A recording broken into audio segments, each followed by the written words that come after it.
कल की घटना सारे देश देख रही हैं।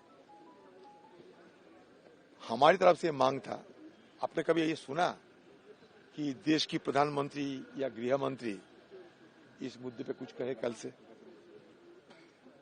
ये क्या उचित नहीं है?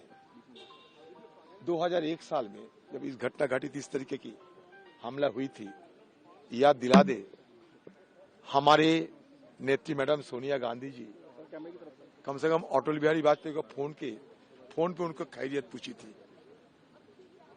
हमारी वो परंपरा अभी खत्म हो गई।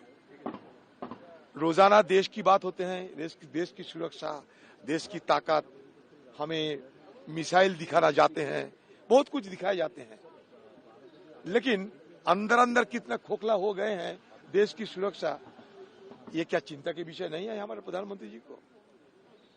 नया सदन बनाते हुए, सिंगल लाते हुए कितने बड़ी बड़ी बात कही गए थे। अरे कम से कम ये तो कहे कि हमारा सदन में ये जो हमला हुई, मैं निंदा करता हूं, कहीं अगर सुरक्षा की चूक हो तो मैं इसको निगरानी करते हुए, सारे निरीक्षण करते हुए मैं इसे सुधार लेंगे। ये कहने में क्या आसमान टूट पड़ती? आप देशवासी को कहते हैं कि मोदी की गारंटी, तो लोग भी ये कहेंगे कि मोदी मतलब मुश्किल है। और क्या, मोदी की गारंटी के बदले मोदी मतलब मुश्किल हो गए। जल्दबाजी में सारे पुराने भवन को छोड़ के नया भवन, नया संसद भवन, कितने सारे ख्वाब दिए, पूछो क्या हालत हुई आज।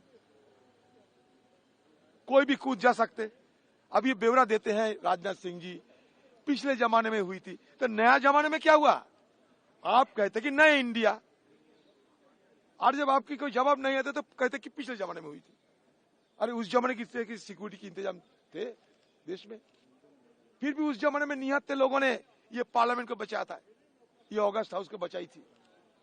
और कल उनकी 22 साल मतलब हमले की बरसी हम लोग यहाँ पालन किए हैं, पुष्पार्पण भी किए हैं। तो कम से कम प्रधानमंत्री जी को कल ही इस तरह की घटना घटने की बाद क्या एक बयान देना की उचित नहीं था? आज कहते हैं स्पीकर साहब कि सारी जिम्मेवारी मेरा है। सब जानते हैं दिल्ली पुलिस किसके पास है? इंटेलिजेंस का स्पीकर के पास है या सरकार के पास? खुफिया तंत्र किसके पास है? होम मिनिस्टर के पास। सब जानते हैं। तो कम से कम तो ये दायित्व तो बनते थे कि भाई होम मिनिस्टर आए, एक बात कहें, प्रधानमंत्री आए, अपने खेत जताएं, क्योंकि अंदर सारे एमपीज ने और सारे स्टाफ, निहत्थे स्टाफों ने कल सदन को बचाया। पिछले बार भी निहत्थे लोगों ने हमारे पुराना सदन बचाई थी। इस बार भी हमारे एमपीज और निहत्थे staff, inside chamber, outside chamber की सारे लोग इकट्ठा होकर ये सदन को बचाई। तो कम से कम उनको भी तो सराहना करने के लिए पीएम साहब को एक बार आना चाहिए था, या गृह मंत्री को एक बार आना चाहिए था। बताइए आप लोग क्या गलत बोल रहे हैं हम? हमारी की अपेक्षा नहीं होगी कि हमारे देश के प्रधानमंत्री आए? आप जब ये सदन में घुसे थे, माथा ठोक कर घुसे थे, प्रणाम करते हुए, मंदिर मानते हुए घुसे थे, याद है आपका? लेकिन आज वो मंदिर में हमला हो गई, लेकिन आपको कोई इसमें फर्क नहीं पड़ते। लगता है कि कुछ हुआ ही नहीं देश में। इसी ने ज्ञान देते हैं दिन रात सुरक्षा के मुद्दे पे।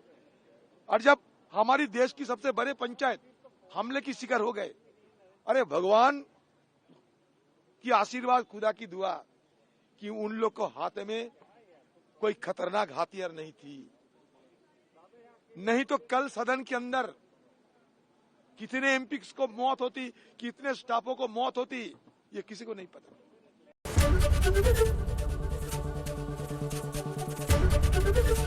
एबीपी गंगा, खबर आपकी, जुबान आपकी।